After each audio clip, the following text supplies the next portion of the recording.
जय हिंद दोस्तों, स्वागत है एक बार फिर से। आज दिन भर की तमाम बड़ी खबरों में पहली अपडेट में जानेंगे मोदी सरनेम मामले में पुणे मोदी ने सुप्रीम कोर्ट में दाखिल किया हल्फनामा। बोले राहुल गांधी को ना दी जाए राहत। उधर अगले 3 महीने में देश के हर घर तक पहुंचेगी कांग्रेस पार्टी, चलाएगी अब तक का सबसे बड़ा अभियान। उधर बीजेपी पर जमकर बरसी महबूबा मुफ्ती। बोली मणिपुर बस एक ट्रेलर है, पिक्चर अभी बाकी है। उधर लव मैरिज के लिए अब माता पिता की इजाजत होगी अनिवार्य, गुजरात सरकार कर रही विचार, कांग्रेस पार्टी ने भी दिया समर्थन। उधर बंगाल विधानसभा से मणिपुर हिंसा को लेकर प्रस्ताव पारित। ममता बनर्जी बोली अगर पीएम मोदी हैंडल करने में सक्षम नहीं तो हमें दें जिम्मेदारी। उधर हरियाणा के नूह में शोभा यात्रा के दौरान जमकर बवाला, इंटरनेट बंद, धारा 144 की गई लागू। उधर धरना प्रदर्शन के दौरान किसानों ने सरकार को दे दिया अल्टीमेटम, अब 6 अगस्त को होगी आर पार की लड़ाई। और भी बड़ी खबरों को जानेंगे विस्तार से, लेकिन उससे पहले यदि आप भी मानते हैं कि देश की जनता बदलाव चाहती है तो इस वीडियो को लाइक कर, चैनल को लाल बटन दबाकर सब्सक्राइब करें और कमेंट बॉक्स में लिखें जय हिंद। दरअसल दोस्तों आपको बता दें कि मोदी सरनेम मामले में याचिकाकर्ता पुणे मोदी ने सुप्रीम कोर्ट में हल्फनामा दाखिल किया है। उन्होंने अवमानना मामले को लेकर दायर 21 पेज के अपने हल्फनामे में कोर्ट से राहुल गांधी को राहत न देने की मांग की है। पुणे मोदी ने अपने हल्फनामे में कहा है कि राहुल गांधी के भाषण की वीडियोग्राफी की गई थी और सभी सबूत अदालत में पेश किए गए थे। उन्होंने कहा कि सुप्रीम कोर्ट को निचली अदालत द्वारा पारित आदेश को नहीं बदलना चाहिए। हल्फनामे में कहा गया है कि राहुल गांधी का रवैया अहंकारी था। याचिकाकर्ता ने दलील दी है कि राहुल गांधी ने इस मामले में माफी मांगने से भी इनकार कर दिया था। यही नहीं, राहुल गांधी का आपराधिक इतिहास है, उनके खिलाफ कई मामले लंबित हैं। पुणे मोदी के हल्फनामे में कहा गया है कि राहुल गांधी को सुप्रीम कोर्ट राहत ना दे। आपको बता दें कि सुप्रीम कोर्ट अब इस मामले में 4 अगस्त को अगली सुनवाई करेगा।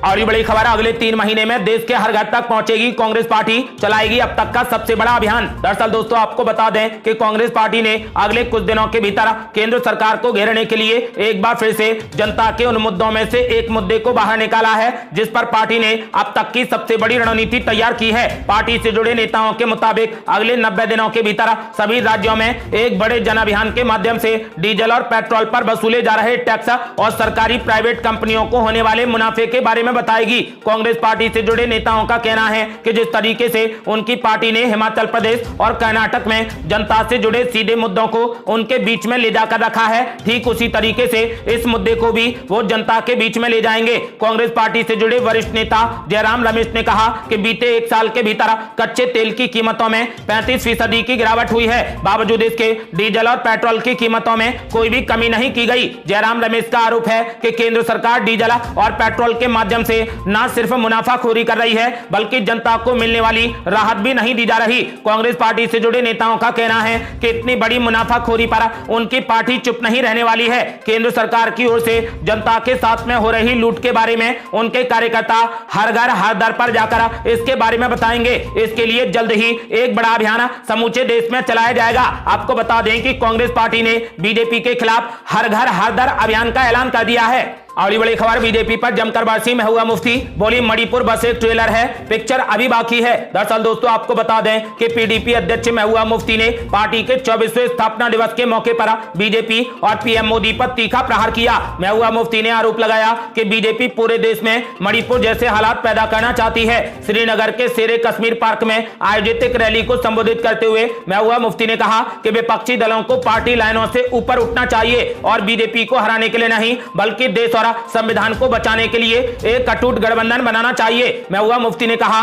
कि गुजरात दंगों के बाद सरकार ने कहा था कि नरसंहार की पुनरावृत्ति नहीं होगी, लेकिन फिर मणिपुर में एक बार फिर से ऐसा ही हुआ है। मणिपुर तो बस एक ट्रेलर है, फिल्म अभी शुरू होना बाकी है। महबूबा मुफ्ती ने कहा कि बीजेपी पूरे देश को मणिपुर बनाना चाहती है। विपक्ष से मेरी अपील है कि अगर वे भारत को बचाना चाहते हैं तो एकजुट रहें, संख्या के खेल में न पड़े।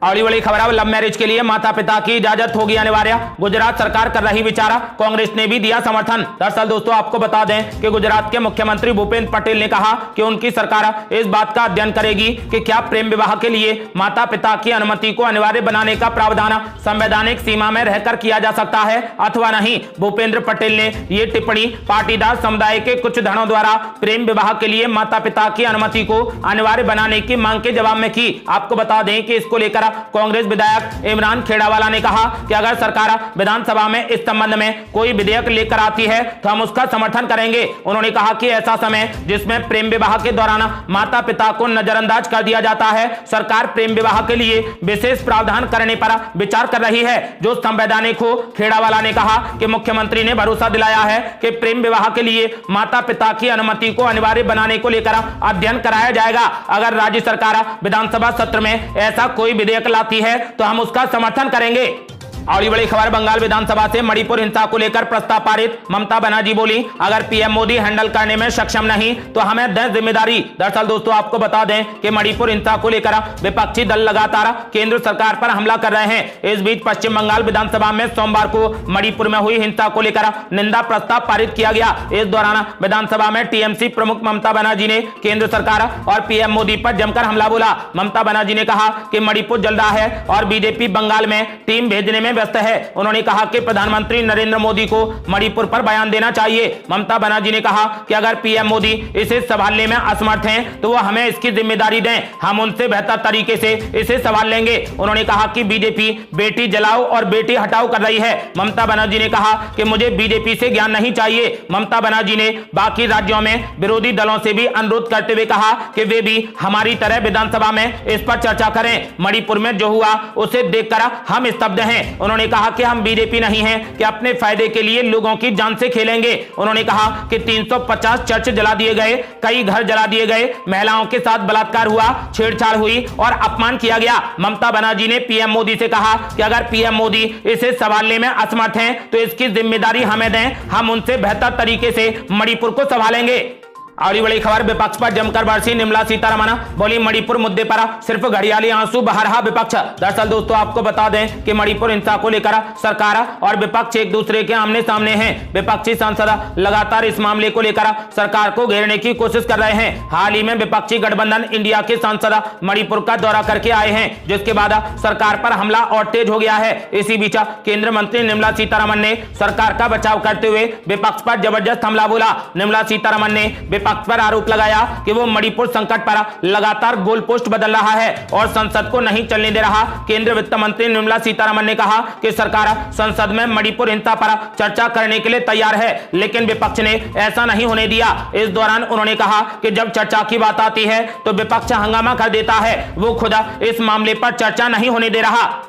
और बड़ी खबर, अनुराग ठाकुर ने भी विपक्ष पर बोला जबरदस्त हमला। बोले अगर मुद्दों को सड़कों पर ही उठाना है तो संसद के लिए निर्वाचित क्यों हुए। दरअसल दोस्तों आपको बता दें कि अनुराग ठाकुर ने विपक्ष पर मणिपुर में हिंसा को लेकर संसद में चर्चा से भागने का आरोप लगाते हुए सोमवार को प्रश्न किया कि यदि वे सड़कों पर ही मुद्दों को उठाना चाहते हैं तो निर्वाचित होने का भला क्या उपयोग। अनुराग ठाकुर का यह बयान 20 जुलाई से शुरू हुए मानसून सत्र में विपक्ष के मणिपुर मुद्दे पर प्रधानमंत्री नरेंद्र मोदी के बयान की मांग पर अड़े रहने के कारण संसद के दोनों सदनों में जारी गतिरोध की पृष्ठभूमि में आया है। केंद्रीय मंत्री ने संसद भवन परिसर में संवाददाताओं से प्रश्न किया कि यदि विपक्ष को सड़कों पर ही मुद्दे उठाने हैं तो सदन में निर्वाचित होने का भला क्या उपयोग है। उन्होंने दावा किया कि मणिपुर की स्थिति पर सरकार चर्चा कराने के लिए तैयार है। गृह मंत्री अमित शाह ने भी लोकसभा में पिछले सप्ताह कहा था कि वो संसद में मणिपुर की स्थिति पर चर्चा के लिए तैयार हैं। अनुराग ठाकुर ने कहा कि मैं विपक्ष से यह अनुरोध करना चाहूंगा कि कृपया सदन में आए और चर्चा में भाग लें। वे जो भी मुद्दा उठाना चाहेंगे सरकार चर्चा के लिए तैयार है।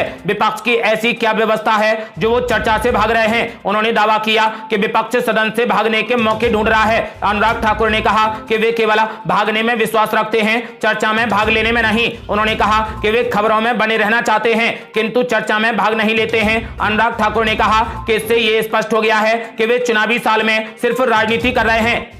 और बड़ी खबर, सदमे में है पाकिस्तान गई अंजू का परिवार, पति और पिता ने तोड़ दिया रिश्ता, अब सरकार ने दे दिए जांच के आदेश। दरअसल दोस्तों आपको बता दें कि भारत से पाकिस्तान गई अंजू के झूठ का एक और बड़ा सबूत सामने आया है। अंजू का नया वीडियो सामने आया है जिसमें वो दुल्हन की तरह सजी दिख रही है। हालांकि ये वीडियो एक उपहार समारोह का बताया गया है और दावा किया गया है कि अंजू को पाकिस्तान के कारोबारियों ने लाखों रुपए के तोहफे दिए हैं। अंजू पहले ही ये दावा कर चुकी है कि उसने पाकिस्तान में शादी नहीं की, बल्कि वो अपने दोस्त नसरुल्लाह से मिलने वहां पर पहुंची है, जहां पर उस पर तोहफों की बरसात हो रही है। आपको बता दें कि इस पूरे मामले को लेकर अंजू का पूरा परिवार सदमे में है। इसके अलावा सरकार ने भी इस पर कड़ा एक्शन ले लिया है। सरकार ने इस मामले की जांच के आदेश स्पेशल टीम को दे दिए हैं। आपको बता दें कि मध्य प्रदेश सरकार को पाकिस्तान के द्वारा अंतरराष्ट्रीय साजिश रचने का डर है। इसी वजह से मध्य प्रदेश सरकार ने इस मामले की जांच स्पेशल टीम को सौंप दी है। और बड़ी खबर, सुप्रीम कोर्ट कर सकता है मणिपुर मामले की सीबीआई जांच की निगरानी, सरकार से पूछे तीखे सवाल, कहा 14 दिन तक क्यों बैठी रही पुलिस। दरअसल दोस्तों आपको बता दें कि सुप्रीम कोर्ट ने मणिपुर हिंसा को लेकर सरकार से तीखे सवाल किए। कोर्ट ने पूछा कि 4 मई को 2 महिलाओं को निर्वस्त्र करके घुमाया गया, लेकिन एफआईआर 18 मई को दर्ज की गई। 14 दिन तक पुलिस क्यों बैठी रही। इसके जवाब में केंद्र सरकार ने कहा कि पीड़ितों को न्याय दिलाना उसकी प्राथमिकता है। जांच सीबीआई को सौंप दी गई है। सरकार को इस बात पर कोई आपत्ति नहीं है कि सीधे सुप्रीम कोर्ट जांच की निगरानी करे। मुकदमा भी राज्य से बाहर ट्रांसफर कर दिया जाना चाहिए। आपको बता दें कि सुप्रीम कोर्ट खुद संज्ञान लेकर यह सुनवाई कर रहा है, लेकिन मामले को लेकर कई याचिकाएं भी दाखिल हुई हैं। इनमें 4 मई की घटना में दुर्व्यवहार की शिकार दोनों महिलाओं की याचिका भी शामिल है। उनकी तरफ से बोलते हुए वरिष्ठ वकील कपिल सिब्बल ने कहा कि जांच सीबीआई को नहीं सौंपनी चाहिए। सुप्रीम कोर्ट अपनी तरफ से एसआईटी बनाए, उसके बाद जांच कराए। आपको बता दें कि आज फिर इस मामले में सुनवाई होगी। और बड़ी खबर, बड़ी जीत की तैयारी में कांग्रेस पार्टी। राजस्थान, मध्य प्रदेश, छत्तीसगढ़ और तेलंगाना के लिए कांग्रेस ने पर्यवेक्षक कर दिए नियुक्त, सुरजेवाला को भी मिली जिम्मेदारी। दरअसल दोस्तों आपको बता दें कि कांग्रेस ने आगामी विधानसभा चुनावों की तैयारियां काफी तेज कर दी हैं। इसी कड़ी में पार्टी ने सोमवार को पर्यवेक्षकों की नियुक्ति कर दी। कांग्रेस के संगठन महासचिव केसी वेणुगोपाल ने इस बात की जानकारी दी। केसी वेणुगोपाल ने कहा कि आगामी विधानसभा चुनावों के मद्देनजर वरिष्ठ नेता मधुसूदन मिस्त्री को राजस्थान, रणदीप सिंह सुरजेवाला को मध्य प्रदेश, प्रीतम सिंह को छत्तीसगढ़ और दीपा दास मुंशी को तेलंगाना के लिए वरिष्ठ पर्यवेक्षक नियुक्त किया गया है। कांग्रेस अध्यक्ष मल्लिकार्जुन खड़गे ने चुनाव पर्यवेक्षकों की नियुक्ति की है। नियुक्त किए गए पर्यवेक्षक संबंधित राज्यों में चुनाव तैयारियों की निगरानी करेंगे। इन 5 राज्यों में इस साल के आखिर में चुनाव होने हैं। आपको बता दें कि बीजेपी को हराने के लिए कांग्रेस पार्टी हर रणनीति अपना रही है।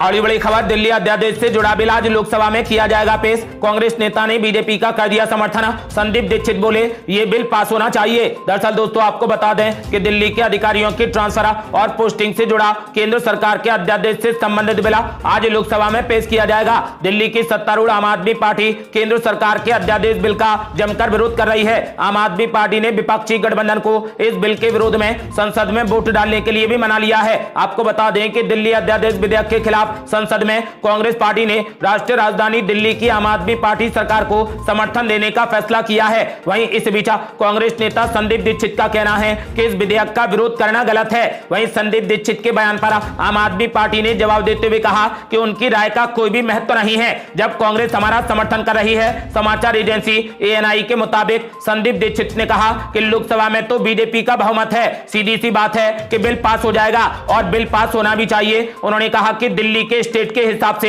ये बिल है, इसमें गलत बात नहीं है। मैं बार बार इस बात को उठा रहा हूं कि इस बिल में कुछ भी गलत नहीं है, ये बिल पास होना चाहिए। आपको बता दें कि कांग्रेस नेता संदीप दीक्षित ने दिल्ली अध्यादेश को लेकर बीजेपी का समर्थन किया है और कहा कि ये बिल पास होना चाहिए। अगली बड़ी खबर, हरियाणा के नूह में शोभा यात्रा के दौरान हुआ बवाल, एक होमगार्ड की हत्या, इंटरनेट बंद, धारा 144 की गई लागू। दरअसल दोस्तों आपको बता दें कि हरियाणा के नूह में 2 गुटों के बीच में झड़प हो गई। शोभा यात्रा के दौरान यह बवाल हुआ, भीड़ ने पथराव और फायरिंग की। इस दौरान एक होमगार्ड की गोली मारकर हत्या कर दी गई। हर साल की भांति इस साल भी ब्रजमंडल जलाभिषेक यात्रा निकाली गई। इसमें गुरुग्राम से भी सैकड़ों गाड़ियों में सवार विश्व हिंदू परिषद और बजरंग दल के कार्यकर्ता भगवान शिव का जलाभिषेक करने नलहट शिव मंदिर मेवात में गए हुए थे। बवाल के बाद नूह में इंटरनेट सेवा को बंद कर दिया गया है। नूह में धारा 144 भी लगा दी गई है। 1000 से ज्यादा पुलिस के जवानों की तैनाती की गई है। स्पीकर के जरिए लगातार लोगों को घरों में रहने की हिदायत दी जा रही है। आपको बता दें कि यात्रा जैसे ही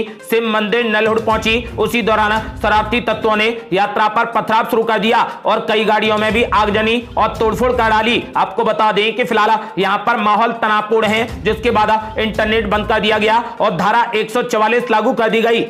अगली बड़ी खबर, प्रदर्शन कर रहे किसानों ने सरकार को दे दिया अल्टीमेटम, 6 अगस्त को होगी आर पार की लड़ाई। दरअसल दोस्तों आपको बता दें कि ग्रेटर नोएडा के 39 गांवों से अधिक किसानों द्वारा सर्किल रेट मुआवजा 10% प्लॉट सहित कई मांगों को लेकर ग्रेटर नोएडा औद्योगिक विकास प्राधिकरण के खिलाफ 75 दिनों से धरना प्रदर्शन लगातार जारी है, जिसमें भारी संख्या में ग्रामीण क्षेत्र की महिलाएं, किसान, बुजुर्ग शामिल हैं। आपको बता दें कि भारी संख्या में किसान 75 दिनों से सर्किल रेट मुआवजा, भूमिहीन किसानों को 10% प्लॉट, परिवार के सदस्य को रोजगार, नए कृषि कानून को लागू करने व किसान समस्याओं के जल्द निस्तारण को लेकर ग्रेटर नोएडा के 39 गांवों से अधिक किसानों द्वारा प्रदर्शन किया जा रहा है। लेकिन अब सभी किसानों ने यह तय कर लिया है कि जब तक इस मामले पर प्राधिकरण द्वारा लिखित आदेश नहीं दिया जाता, कोई भी किसान धरना स्थल से नहीं हटेगा। यह धरना प्रदर्शन लगातार जारी रहेगा। इसके अलावा ग्रेटर नोएडा के किसान संगठन ने यह भी ऐलान किया है कि 6 अगस्त तक अगर हमारी मांग को नहीं सुना जाता तो फिर हमारी भारी से भारी संख्या में प्राधिकरण के समक्ष किसान इकट्ठा होंगे और बड़ा आंदोलन करने के लिए बाध्य होंगे। किसानों ने ऐलान कर दिया है कि 6 अगस्त को आर पार की लड़ाई होगी। अगली बड़ी खबर, लालू यादव को लगा बड़ा झटका, परिवार की 6 करोड़ की संपत्ति जब्त, नौकरी के बदले जमीन केस में ईडी ने लिया बड़ा एक्शन। दरअसल दोस्तों आपको बता दें कि पूर्व रेल मंत्री और राष्ट्रीय जनता दल के अध्यक्ष लालू प्रसाद यादव की संपत्ति को ईडी ने अटैच कर लिया। लालू प्रसाद यादव और उनके परिवार की तकरीबन 6 करोड़ 2 लाख रुपए की संपत्ति जब्त कर ली गई। तीसरी बार लालू प्रसाद यादव और उनके परिवार की संपत्ति को ईडी द्वारा अटैच किए जाने की खबर है। ईडी की इस कार्रवाई पर बिहार की सियासत में एक बार फिर से हलचल तेज होने लगी है। इन संपत्तियों में बिहार, उत्तर प्रदेश के गाजियाबाद में स्थित कई प्रॉपर्टी को अटैच किया गया है। लालू प्रसाद यादव के खिलाफ जमीन के बदले नौकरी देने जैसे भ्रष्टाचार के मामले की जांच चल रही है। अगली बड़ी खबर, आज जयपुर में बीजेपी का महाघेराव, लाखों की संख्या में पहुंचेंगे कार्यकर्ता और पदाधिकारी। दरअसल दोस्तों आपको बता दें कि भारतीय जनता पार्टी के राष्ट्रीय अध्यक्ष जेपी नड्डा द्वारा नहीं सहेगा राजस्थान कार्यक्रम की शुरुआत की गई थी, जिसके तहत जिला स्तर पर और मंडल स्तर पर प्रदर्शन और घेराव के कार्यक्रम आयोजित किए गए थे। अब प्रदेश स्तर पर आज जयपुर सचिवालय का महाघेराव किया जाएगा। महाघेराव में प्रदेश से लाखों की संख्या में बीजेपी कार्यकर्ता और पदाधिकारियों के पहुंचने का दावा किया जा रहा है। आज जयपुर महाघेराव को लेकर बीजेपी प्रदेश अध्यक्ष सीपी जोशी ने सभी संभाग मुख्यालय पर जाकर कार्यकर्ताओं और बीजेपी पदाधिकारियों को महाघेराव में अधिक से अधिक संख्या में लोगों को लाने की जिम्मेदारी दी है। आपको बता दें कि वहीं बीजेपी नेता उदय सिंह ने बताया कि कांग्रेस सरकार के राज में सभी वर्ग दुखी हैं। कांग्रेस की सरकार ने किसान का कर्जा माफ करने का वादा किया था, लेकिन सरकार ने किसानों के साथ में धोखा किया है। इसीलिए किसान चुनाव आने का इंतजार कर रहे हैं, जिससे कांग्रेस पार्टी को सबक सिखाया जा सके। अगली बड़ी खबर, अभी नहीं थमेगा जल तांडव, अगले 4 दिन कई राज्यों में होगी मूसलाधार बारिश, आईएमडी ने जारी किया अलर्ट। दरअसल दोस्तों आपको बता दें कि हिंदुस्तान के अलग अलग राज्यों में हर दिन मूसलाधार मुसीबत बरस रही है। मौसम विभाग के मुताबिक मिजोरम, झारखंड और उड़ीसा के कुछ जिलों में तेज बारिश होने वाली है। यहाँ पर ऑरेंज अलर्ट जारी किया गया है, जबकि गुजरात, महाराष्ट्र, मध्य प्रदेश, उत्तर प्रदेश, हिमाचल प्रदेश के अलावा उत्तर पूर्व और दक्षिण भारत के राज्यों में भी बारिश होगी। यहाँ पर येलो अलर्ट जारी किया गया है। आईएमडी ने आने वाले दिनों में देश के पूर्वी और पूर्वोत्तर इलाकों में भारी बारिश की भविष्यवाणी की है। इसमें यह भी कहा गया है कि 2 से 3 अगस्त के बीच उत्तर पश्चिम भारत में बारिश में बढ़ोतरी होगी। इसके अलावा 30 जुलाई से 3 अगस्त तक के बीच में दिल्ली, राजस्थान, उत्तर प्रदेश, पंजाब, हिमाचल प्रदेश, चंडीगढ़ और हरियाणा में हल्की से मध्यम और भारी बारिश होने की संभावना है। ये थी अब तक की बेहद बड़ी खबरें। रोजाना की ताजा खबरों को जानने और हमसे जुड़ने के लिए चैनल को लाल बटन दबाकर सब्सक्राइब करें और घंटी बटन भी दबा दें। जल्दी मिलते हैं बड़ी अपडेट के साथ, तब तक के लिए जय हिंद, जय भारत।